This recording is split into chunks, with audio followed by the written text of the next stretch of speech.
I have a big smile on my face because I am so proud of the state of Illinois, aren't you?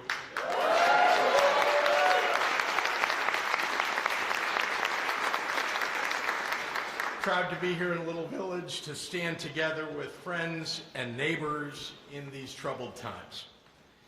Over the past few months, the Chicago region has been subjected to a relentless campaign of cruelty and intimidation and abuse at the hands of ICE and Border Patrol agents under the command of President Trump and condoned by the Republican Congress. Our people have been forced to live in fear. Everyday activities like dropping off the kids at school, going to the park with your family, going to the doctor, showing up at your job has meant risking your safety and your livelihood. Fear and intimidation have been visited upon us by fellow Americans. It's unconstitutional. It's not the Illinois or the America that I know. Our nation is better than this.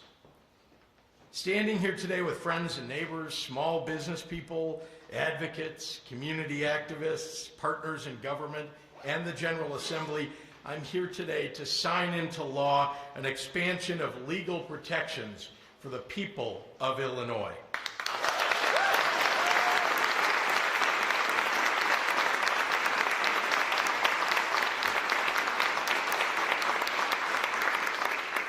Together, we're sending a message to Donald Trump, to Kristi Noem, to Gregory Bavino, and anyone else seeking to terrorize our people. Your divisiveness and your brutality are not welcome here.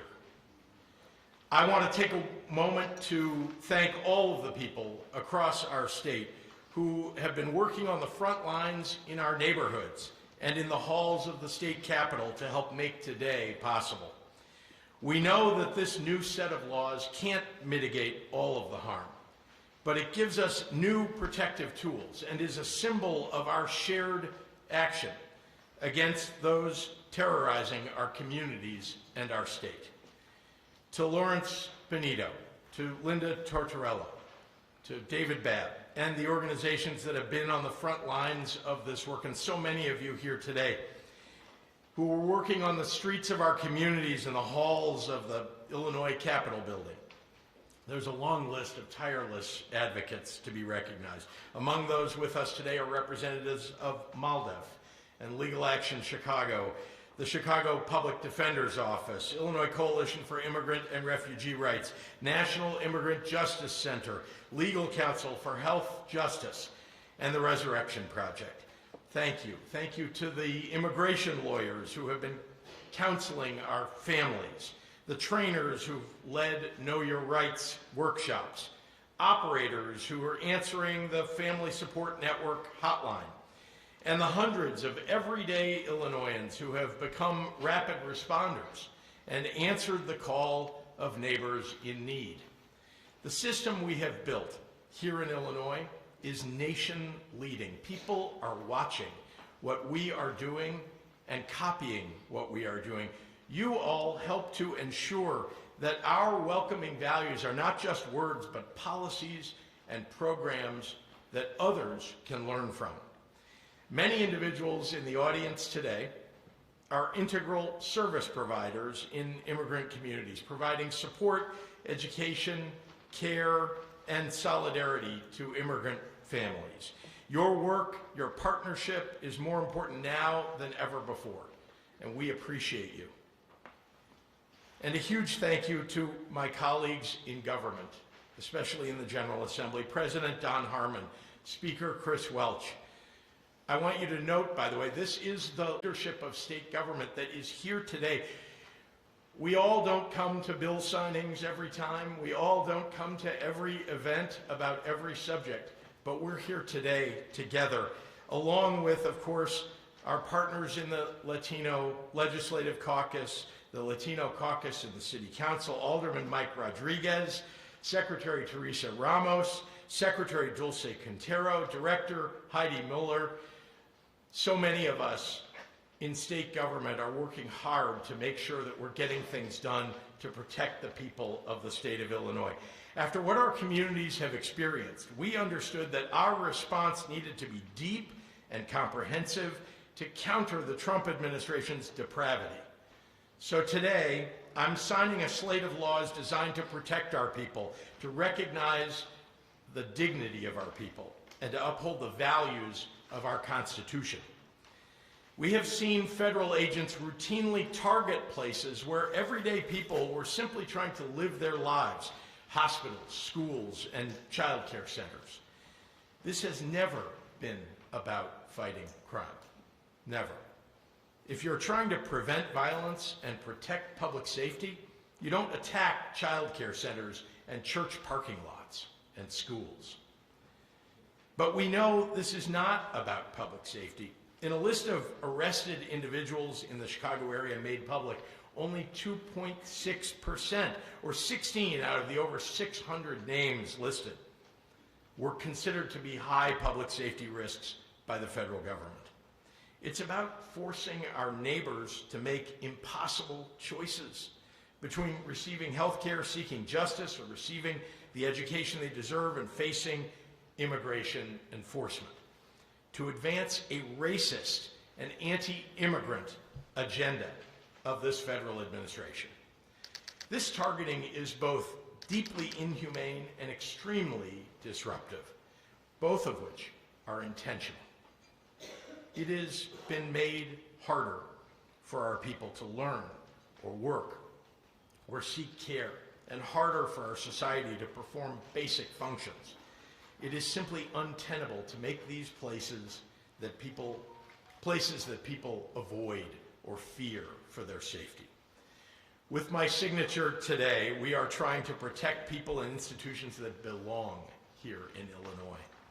Dropping your kid off at daycare, going to the doctor, or attending classes should not be a life-altering risk. When you go to the hospital, we'll work to protect your immigration status. If you are a student, we'll prevent your schools from causing harm based on your immigration status. Child care centers across the state will safeguard your immigration information. All of these settings will now be required to complete organizational planning to uphold the rights of those they serve in the event of enforcement activity. If you attend state court proceedings, you will be protected from civil immigration arrest. The idea that the Trump administration wants to prevent people from attending court, doing their civic duty, and protecting public safety just boggles the mind.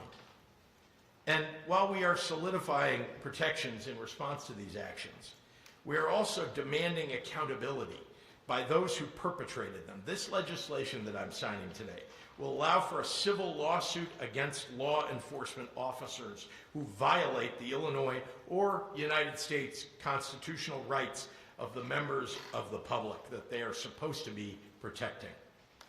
No one, and I mean no one, is above the law, especially those wearing a badge representing the law. Our communities have experienced real tragedy over these past months.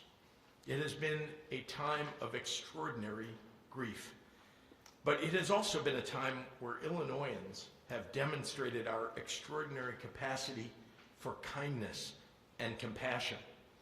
We have seen neighbors risk their own safety to protect one another. We have watched Illinoisans of all backgrounds march and speak out and volunteer to help. And while I feel a deep sense of shame about the actions of our federal government, I feel great pride in how we in Illinois are responding to it.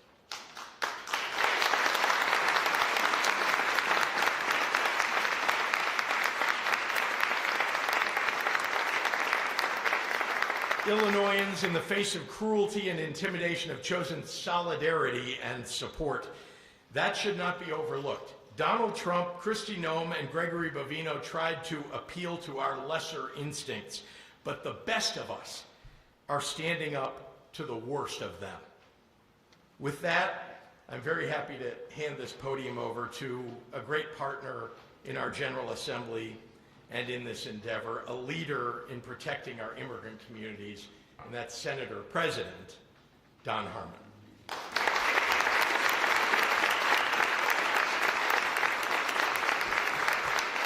Buenos días. Buenos días. Entiendo español un poquito. Entiendo justicia. Good morning, all. There is no badge, no title, no mask that puts anyone above the Constitution. This law sends the message that if you abuse your authority, there are consequences. Our rights follow us into the courthouse, onto campus, to the hospital, and when taking our kids to daycare. No one gets to take them away. We're providing the victims of this chaotic federal assault a clear legal path to go after their abusers and to hold them accountable. I want to thank Governor Pritzker for your continued support. I want to thank my colleagues in the Senate, specifically the Senate Latino Caucus, Senator Kino, Senator Castro, Senator Villanueva, in whose district we stand today, Senator Cervantes, Senator Guzman, Senator Villa, and I know Senator Simmons and Senator Walker and the rest of the Senate Democrats join me in thanking them for their patience and professionalism in putting this together. So I'm honored to work with them and stand with them in this moment. Thank you all for your good work. We need to keep this moving. I'm going to turn this over to my friend and colleague across the hall, Speaker Chris Welch.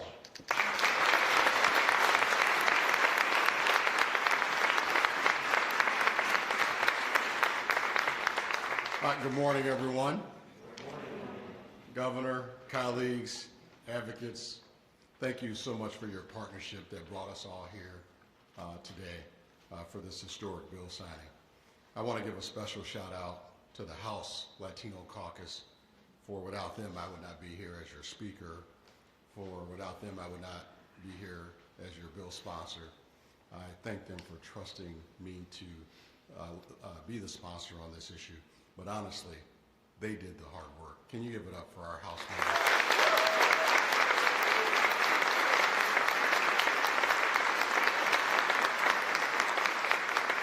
I also want to thank them for teaching me this phrase. Los immigrantes son bienvenidos aquí.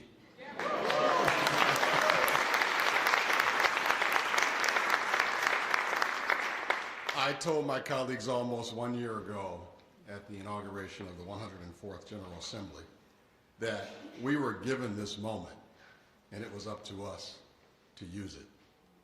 At that time, we knew some of the challenges that moment would pose, but we could only imagine how far this president would go.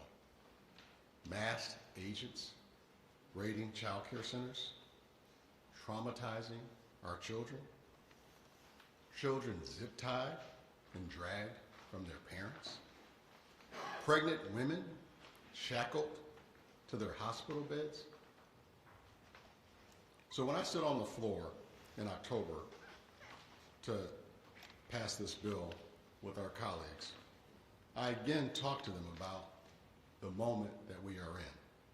Those moments of great consequence when we've all wondered what we would do. I asked them, if we were back in the Jim Crow days, would we stand up to Jim Crow? I asked them, if we were back in the days of the Holocaust, would we stand up and speak out against internment camps? I asked them, would we stand between our neighbors and the SS? Because history will judge our actions in this moment just as it did our predecessors. Every one of us has stood together to make House Bill 1312 the answer. And I'm really proud to live in Illinois today. I'm really proud to live in Illinois every day, especially in this moment.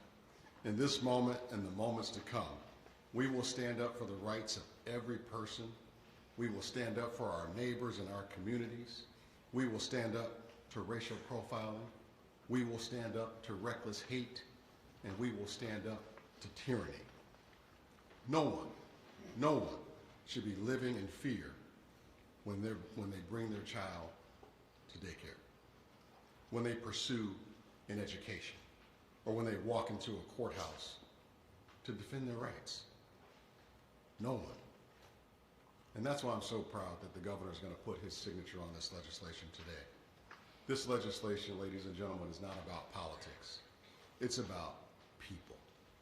It's about public safety, about community stability, and about making sure Illinois remains the place where families can fully participate in society without intimidation or fear. I am really proud to live in Illinois every day. We stand together and we make sure Illinois is always on the right side of history.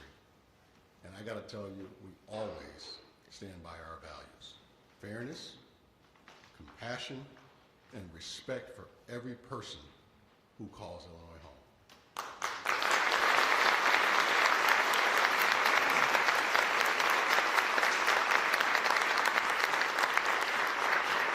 And with that, I am honored to call up to the microphone a man who calls Illinois home with his beautiful wife and family. Please welcome Leader Kino to the microphone.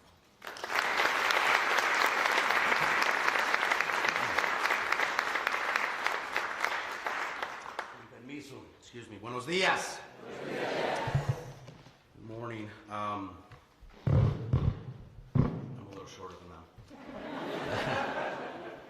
My name is Omar Aquino. I am the state senator of the 2nd District, which represents Westtown, Humboldt Park, Belmont, Craig, amongst others. I'm going to say some comments in Spanish first, and then I'm going to turn into English. I will try to be as brief as I can in this moment. Voy a intentar de decir unas palabras en español para toda el media, para que nuestras gente en todas partes pueda entender lo que estamos diciendo hoy.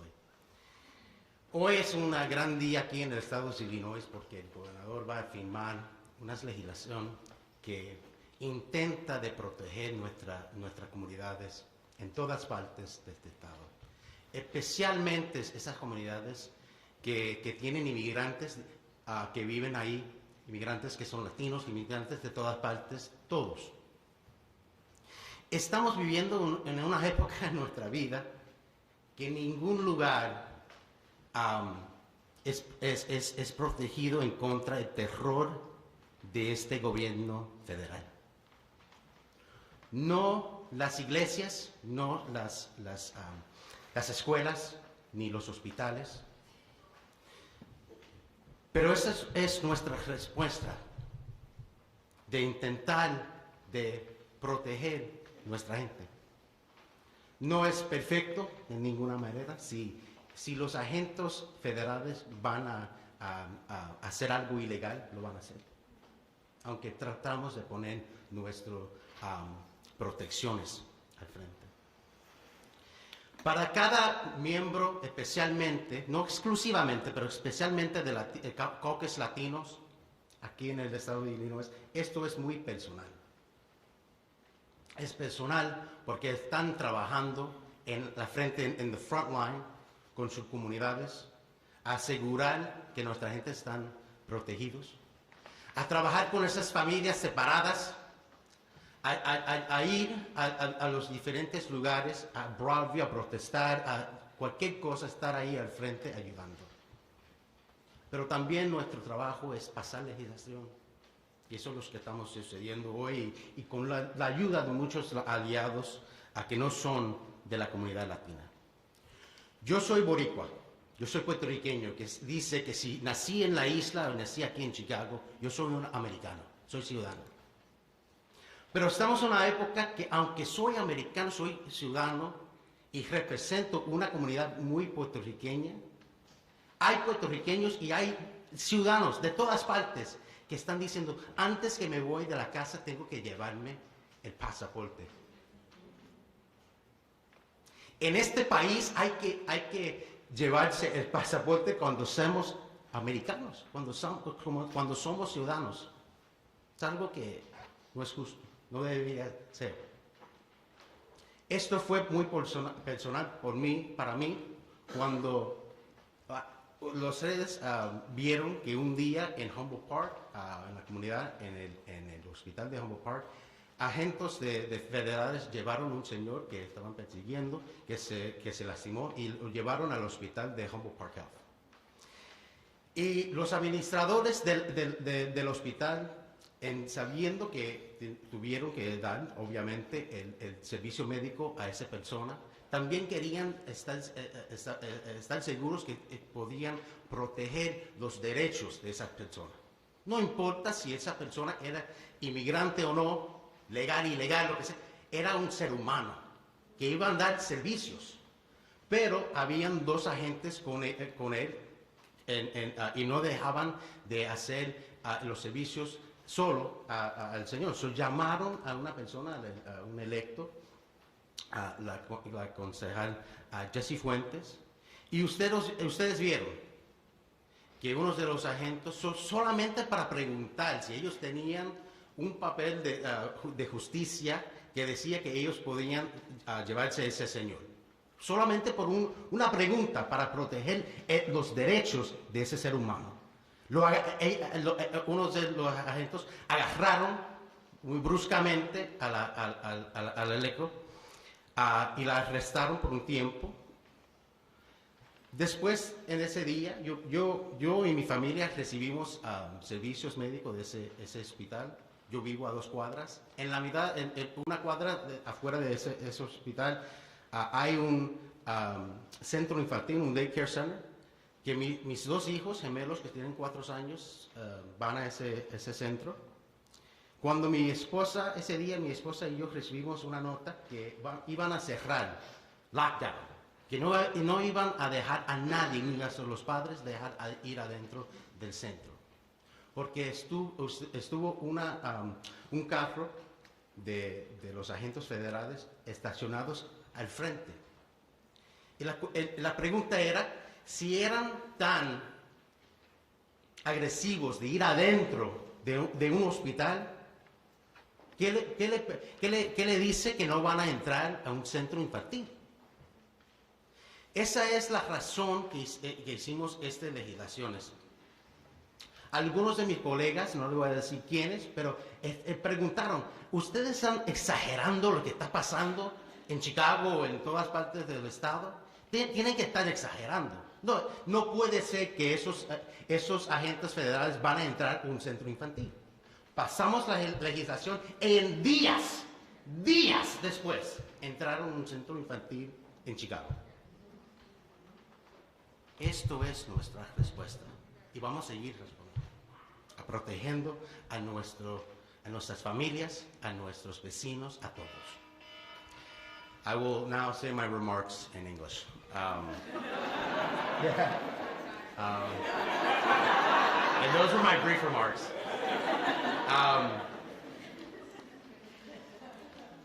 My name is Omar Kino. I'm the state senator, 2nd district, as I said. And I just wanted to note, I want to thank so many people. I want to first start off with thanking the rapid responders in our communities. You all are the heroes. Thank you so much.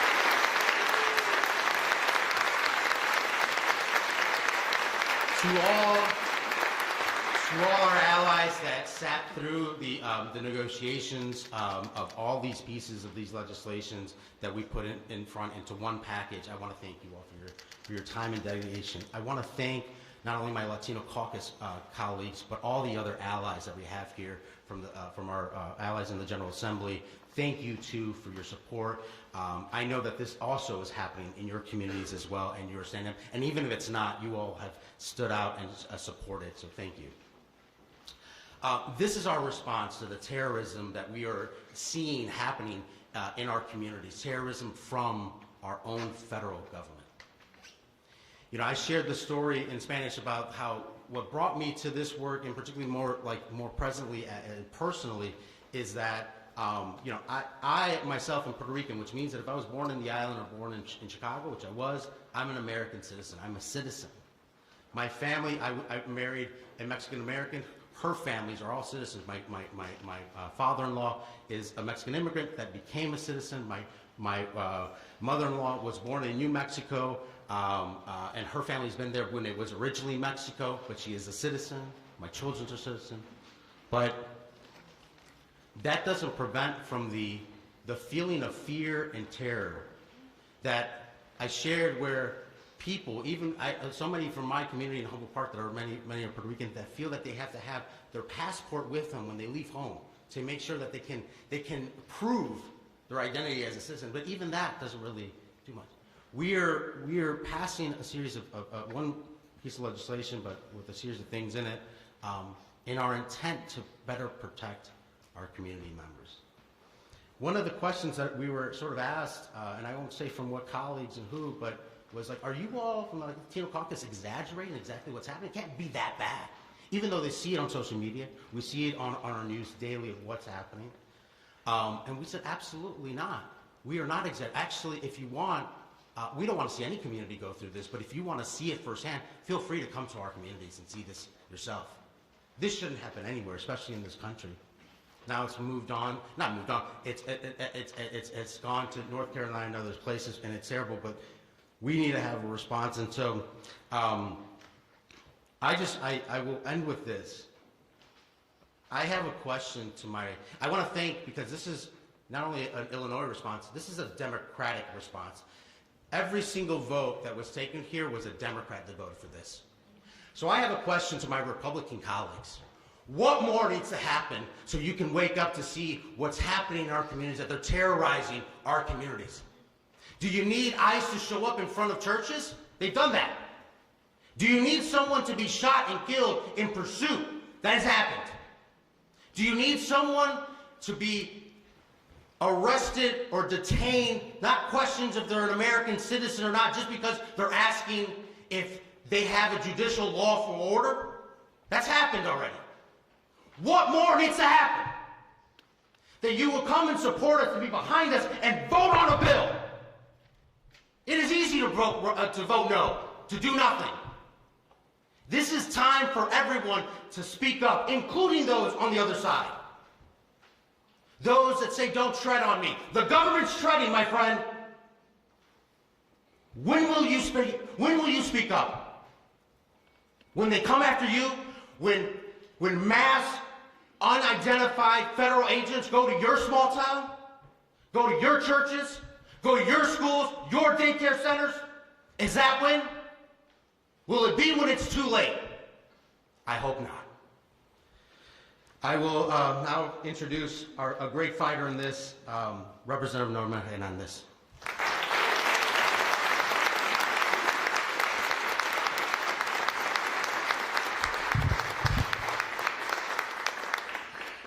Thank you, Senator Kino. I think you can tell how much fire we have inside and how much work we still have to do. And I will try to keep my comments brief, and I will try not to get emotional, because this is something that is very personal to our communities. And I do want to thank Governor Pritzker, Speaker Welch, Senate President Harmon, and my colleagues in the state legislature and city of Chicago and all across the state who has been on the right side of history. And to my colleagues of the Illinois Legislative Latino Caucus, a profound thank you to all the organizers and the community leaders who have brought us to this historic moment again and again and again. And I stand before you as State Representative Norma Hernandez of the 77th District, a proud Latina representing my hometown, a daughter of Mexican immigrants, and the House co-chair of the Illinois Legislative Latino Caucus. But above all, I stand here as part of the very families this bill is meant to protect. Today, as the Safety and Action for Liberation Together Act is signed into law, we stand united on behalf of all immigrant communities across the entire state, not just the districts that we represent. And from my very first day in office, I have raised my voice without hesitation on the issues that mattered most. When our neighbors have been living in fear because of the surge of ICE activity in our streets, hesitating whether or not to take their kids to school, walk to the courthouse, and seek medical care, we carried one message with us everywhere, and that is our communities deserve dignity, they deserve safety, and due process, not intimidation, and not terror. And this achievement reflects the leadership of the state of Illinois across the entire United States, and especially the strength of the Illinois Legislative Latino Caucus, because together, as a caucus, we refuse to compromise our family's safety. We insisted that that immigrant voices led every negotiation. And to my colleagues who have faced tear gas, have been pushed, witnessed federal agents detain government staff, and watched Bovino in military gear, I am sorry you have endured that trauma at the hands of this shameful federal government. And this is not normal, but it proves something really important. And that is when those closest to the harm lead the work, real change follows. And this moment is also deeply personal for so many families across Illinois. We've seen the harm. We've seen the lives, the families violently torn apart. And we carry the names of those we've lost. The death of Silverio Villegas Gonzalez reminds us why this law matters so deeply. And I mention him again and again and again because his death will not be in vain. Silverio was killed by ICE shortly after dropping off his children at a daycare and school, places that should represent safety and trust for every parent. His death was not an isolated tragedy. It is a painful reminder that without strong protections, everyday life becomes a place of danger. And that is where we are right now. Silverio's memory, along with Diana Santillana Galeano, the daycare teacher Senator Kino was talking about that was detained inside the classroom in front of her own students, is one of the many reasons we fought so hard for these protections. Este momento es para nuestras comunidades inmigrantes. Hoy les decimos con claridad, ustedes importan. Sus familias merecen vivir sin miedo. Pueden ir a la corte, al hospital, a dejar a sus hijos a la escuela o en la guardería sin temor a ser separados. Illinois es su hogar y este estado seguirá luchando por ustedes. HB 1312 delivers tangible protections in our courthouses, hospitals, schools, and daycares. These are daily safeguards our communities have fought for and earned. And we are profoundly grateful for the advocates, the rapid responders, especially organizations like ICER, SSIP, TRP, and many, many more. And this includes all the grassroots organizations and community leaders who have turned pain into progress and kept pushing when the path was hard. And to our colleagues across the General Assembly who supported this legislation, hosted Know Your Rights and rapid response workshops, thank you for standing with us and our families and choosing humanity over hate.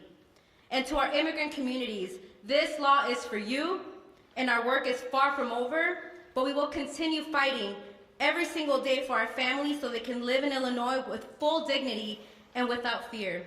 We are, and we will always remain staunchly pro-immigrant. And now I'd like to introduce Executive Director of ICER, Lawrence Benito.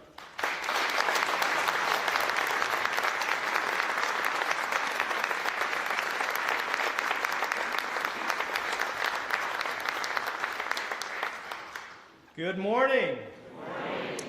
I'm proud to serve as the Executive Director of the Illinois Coalition for Immigrant and Refugee Rights.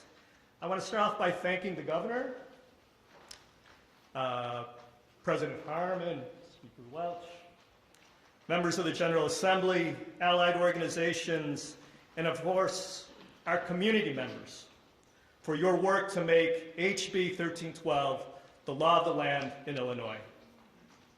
This entire year, we've seen that everyday people can take extraordinary leadership to protect our neighbors. From rapid response teams and community organizations, to neighbors and family members looking out for one another, we have shown that Illinoisans lead with our values and refuse to let Trump's authoritarian tactics tear our communities apart. The same grassroots leaders that have taken daily action on the community level also organized to win the pillars of ICR's Safety and Action for Liberation Together, or SALT platform, this fall. And we know from our years of organizing for a welcoming Illinois that everyone has a role to play, and that includes elected officials. As the grassroots movement against the Trump regime's violence grows across the country, we saw many out-of-state legislators, mayors, and governors capitulate to Trump, or even work, or even offer to work hand in hand with unaccountable agencies that only exist to harm citizens and non-citizens alike. Not so here in Illinois, where we set the tone for how lawmakers must respond.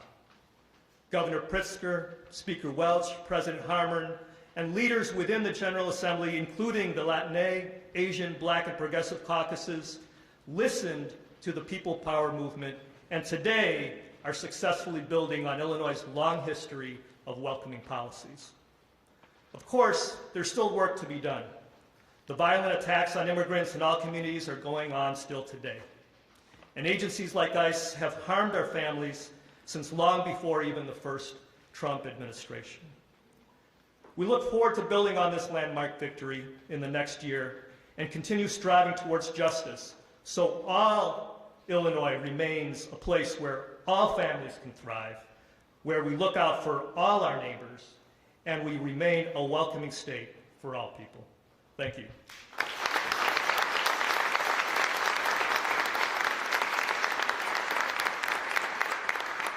I'd now like to introduce my compañera, Linda Tortolero, President and CEO of Latino Policy Forum.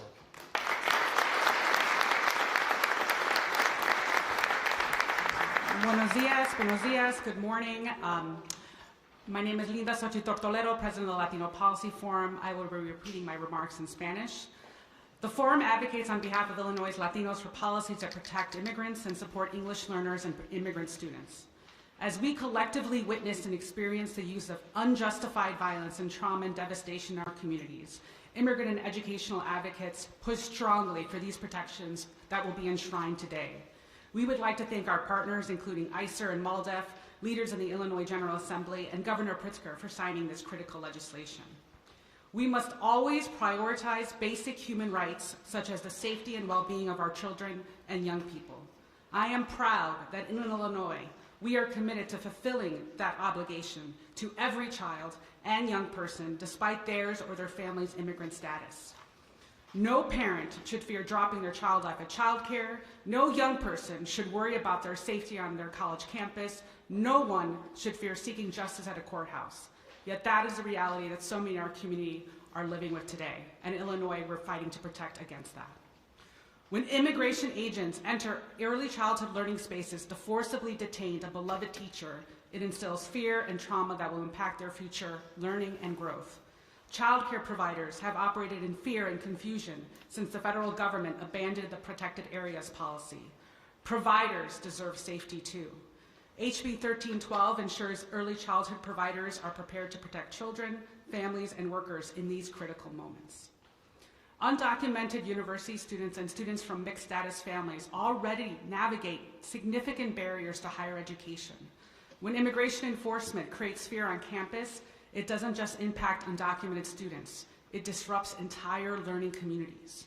HB 1312 gives public colleges and universities the guidance they need to safeguard students' constitutional rights, privacy, and physical safety. This law is a roadmap for how to protect college campuses for all. The federal government took back its promise to respect sensitive places like schools, early childhood centers, courthouses, and hospitals. Our state stepped in and showed the country that we will not abandon families, we will not abandon children, and we will not abandon young people, regardless of immigration status. Hola, me llamo Linda Sochi Tortolero, Presidenta del Latino Policy Forum. La misión del foro es abogar para políticas públicas que protejan a los inmigrantes y apoyan a los estudiantes inmigrantes y los que están aprendiendo inglés. Mientras éramos testigos y tuviéramos la experiencia del uso de la violencia, trauma y devastación injustificados en nuestras comunidades, los defensores de los migrantes y la educación impulsaron estas protecciones consagradas hoy en día. Queremos agradecer a nuestros socios, incluyendo a ICER y MALDEF, y a nuestros líderes en la Asamblea General y el gobernador Pritzker por firmar esta legislación tan crítica. Siempre debemos priorizar los derechos humanos básicos, como la seguridad y el bienestar de nuestros niños y jóvenes. Estoy orgullosa que en Illinois estemos comprometidos a cumplir con esa obligación hacia cada niño y joven, independientemente de su estatus inmigrante o el de su familia. Ningún padre debería temer dejar a su hijo en la guardería. Ningún joven debería preocuparse por su seguridad en el campus universitario. Nadie debería temer buscar justicia en un juzgado. Pero esta es la realidad con la que muchos en nuestra comunidad conviven hoy. Cuando los agentes de migración entran en espacios de aprendizaje infantil para detener por la fuerza a una maestra querida, infunde miedo y el trauma que afectarán su aprendizaje y crecimientos futuros. Los proveedores de cuidado infantil han actuado con miedo y confusión desde que el gobierno federal abandonó la política de áreas protegidas. Los proveedores también merecen seguridad. El HB 1312 garantiza que los proveedores en primera infancia estén preparados para proteger a los niños, familias y trabajadores en estos momentos críticos. Los estudiantes indocumentados y los de familias de estatus mixto ya superan barreras significativas para acceder a la educación superior. Las acciones recientes de ICCPB que han generado miedo en el campus no solo han afectado a los estudiantes indocumentados, sino también a las comunidades de aprendizaje enteras. El HB 1312 ofrece a las universidades y colegios la orientación que necesitan para salvaguardar los derechos constitucionales, la privacidad y la seguridad física de los estudiantes. El gobierno federal retiró su promesa de respetar lugares sensibles como escuelas, centros de primaria infancia y juzgados y hospitales. Nuestro estado de Illinois intervino y mostró al país que no vamos a abandonar a familias, no vamos a abandonar a los niños y no vamos a abandonar a los jóvenes independientemente de su estatus migratorio. Gracias. Right now I'd like to introduce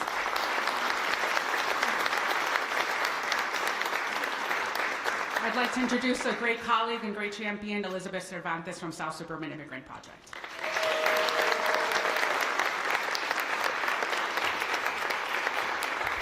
Buenos dias. Good morning, because in this room it is a good morning today. My name is Elizabeth Cervantes, Associate Executive Director of the Southwest Suburban Immigrant Project and Board Vice President of ICIRR. But my most important and favorite titles are Illinoisan and Daughter of Immigrants. We are gathered here in Chicago today, the pulsing heart of the state. But just outside the city's perimeter, whether you take South Sister Ave and jump onto the Stevenson towards the IKEA in Bolingbrook, which later becomes the Barack Obama Presidential Expressway, or if you get on 9094, whether south or north, and travel barely 30 minutes, you'll find suburban Cook County, and further out, Will, Lake, DuPage, Kane, and beyond, where we have been organizing in defense of each other and in tandem with our colleagues and partners in Chicago. Approximately 70% of Illinois immigrants live in Metro Chicago and downstate. Of the 1.8 million immigrants who call Illinois home, over 1 million live in the colored counties alone. In the suburbs, we have seen and lived our share of the terror, violence, and unlawful raids this year. Every day, our organizations and citizen volunteer teams are on the front lines. Every day, we are responding to sightings, exercising our right to film, and our right to teach our neighbors of their constitutional rights. Every day, we attend to phone calls of mothers too afraid to leave their house.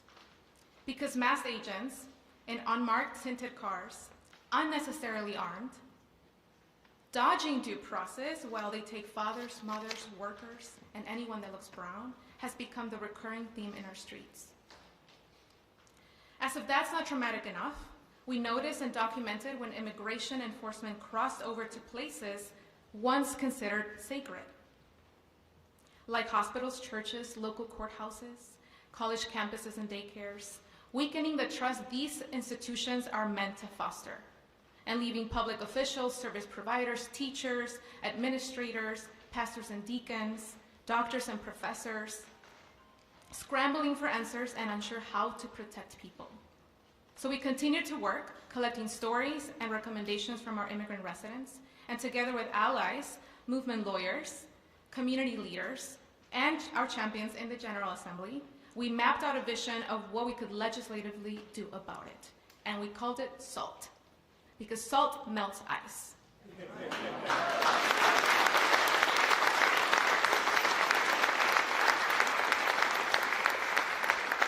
Through the SALT Omnibus Bill, we want real protections and accountability for everyone in Illinois.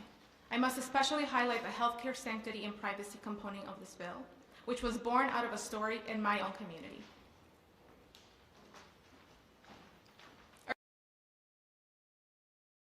Was targeted, followed, ripped from his vehicle, violently tackled, and injured in a public place in broad daylight.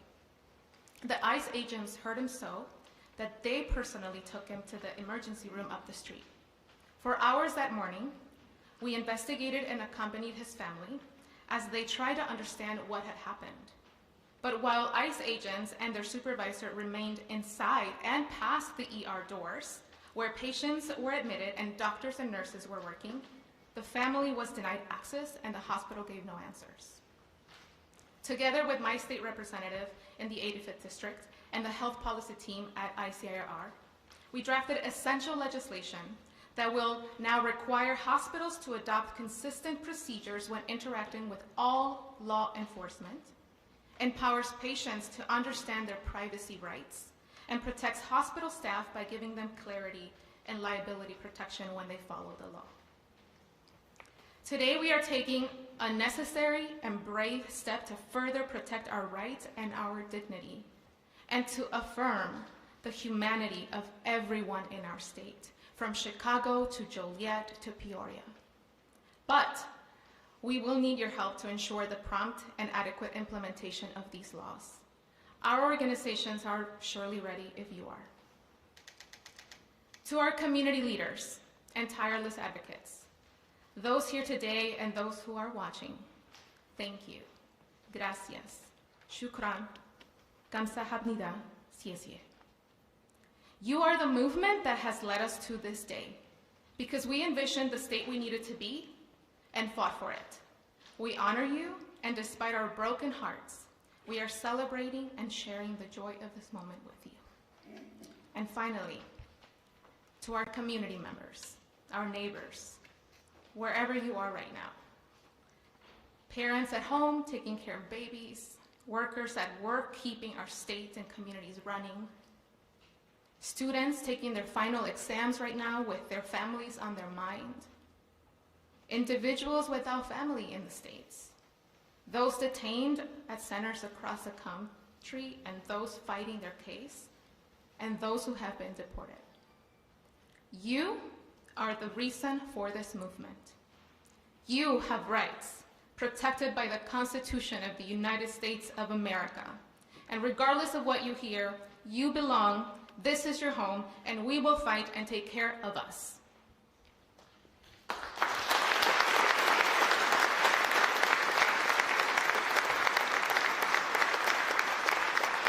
And with that, I'd like to invite the governor to sign our bill.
Well, let's step back and remember the purpose of this legislation, which is to protect the people of Illinois from the onslaught of these federal agents who have every intention of breaking not only federal law, but constitutional law.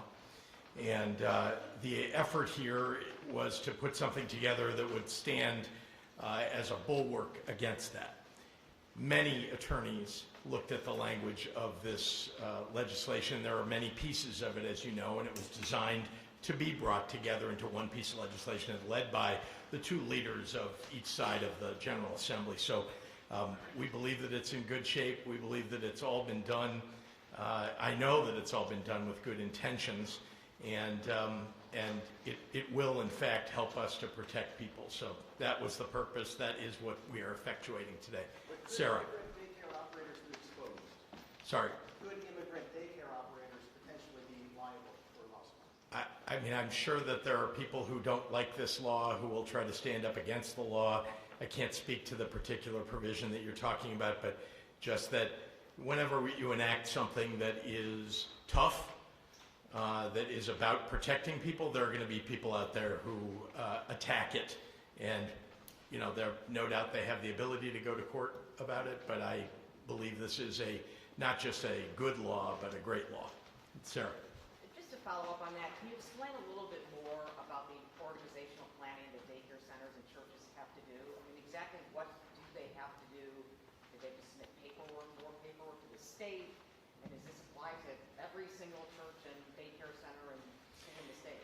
The job is to make sure that they have a plan. That's really the importance of the provisions that provide that, requiring those organizations to have a plan. Most don't, and no one ever thought we would need to have plans like this. So that's the purpose of the provision. Governor? Yep, Mitch. Indiana Republicans are inching towards redistricting. Is that those conversations restarting with you in the next several years? Subject for Illinois legislation? Well, we'll see what they decide to do. I will point out that members of the Indiana legislature are being threatened. Their lives are being threatened, and it's being egged on by the President of the United States. Imagine if this were you. Imagine, I don't think people behind me who are in the legislature have to imagine they too have been threatened. And so that's what's going on in Indiana right now. We'll see what happens in the end. I know that there are a number of good and loyal and patriotic Americans that are Republicans, part of that legislature, who have been outspoken in opposition to what the president is trying to do. Remember, he's trying to cheat. He's been doing this all over the country, trying to cheat. I think that our Midwestern values should dictate that we stand up against it, and I believe that the Indiana Senate will do so, but we'll have to see, and certainly the Illinois legislature stands ready to respond if necessary.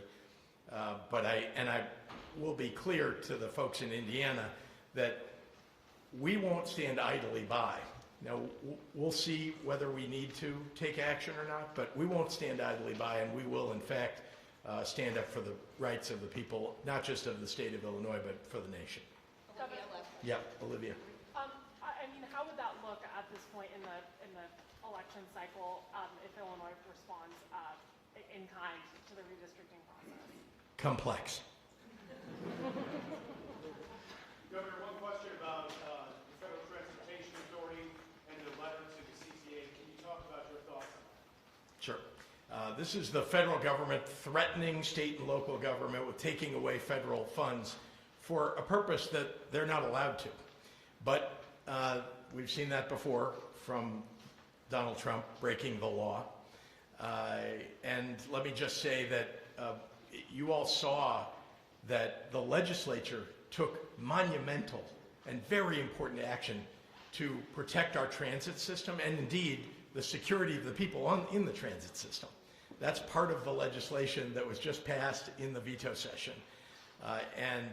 So there's no reason why the President of the United States or the Department of Transportation should be sending a threatening letter to the state when they know full well, if they read anything and read the newspapers, they would know that action has been taken, is being taken. We want the safest possible and most modern transit system in the entire country, and that's what we're prepared to implement. Thanks, everybody. Thank you.